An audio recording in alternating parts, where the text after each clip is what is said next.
राधे राधे, जय श्री कृष्णा। एक समय की बात है, एक बहू जन्माष्टमी के व्रत किया करती और भगवान कृष्ण के पूजा किया करती थी। परंतु उसका पति जो था वह उससे नफरत करता था कि तू तो मंदिर में जाती है और सत्संग में लगी रहती है और पत्थर की मूर्ति की पूजा करती है, ये क्या देता है तुम्हें। और वह शराब पीता, अपनी पत्नी को तंग करता। ऐसे करते करते काफ़ी दिन हो गए। तभी एक दिन उसने अपनी पत्नी को धक्के मारकर घर से निकाल दिया।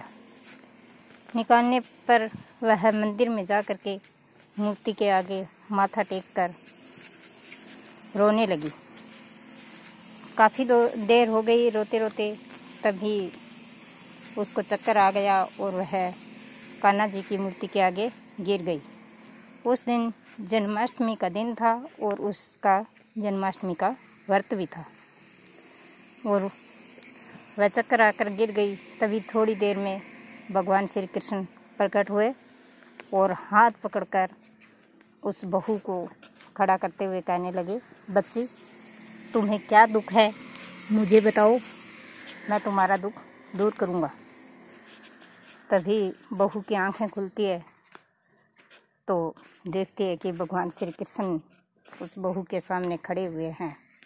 तो वह हाथ जोड़ करके भगवान श्री कृष्ण के पैरों में गिर जाती है और कहती है, भगवान आप तो अंतर्यामी हैं, सब कुछ जानते हैं, मुझे किसी चीज़ की ज़रूरत नहीं, सिर्फ आपके दर्शन की ही ज़रूरत थी और आज मुझे आपके दर्शन हो गए, मैं धन्य हो गई। तभी भगवान श्री कृष्ण कहते हैं कि मैं आपकी भक्ति से प्रसन्न हूँ, आप कुछ मांगो।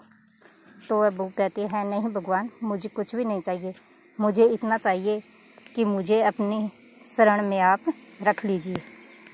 तभी भगवान श्री कृष्ण कहते हैं कि आप मेरी शरण में तो हो, लेकिन तुम यहाँ कैसे गिर गई।